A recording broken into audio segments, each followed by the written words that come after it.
السلام علیکم ورحمۃ اللہ وبرکاتہ۔ سامعین و ناظرین محتشم، ایک المیہ غزل سے قطع کیے ہوئے دو اشعار اپنے احباب کی سماعتوں کی نظر کرتا ہوں۔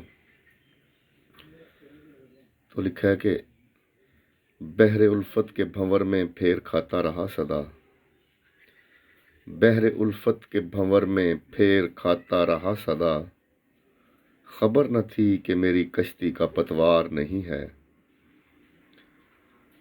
اور رنج و غم کے سمندر میں مجھے چھوڑ کے تنہا، رنج و غم کے سمندر میں مجھے چھوڑ کے تنہا، پھر کہتا ہے تجھے خطرہ مجدھار نہیں ہے، پھر کہتا ہے تجھے خطرہ مجدھار نہیں ہے۔ والسلام علیکم ورحمۃ اللہ وبرکاتہ۔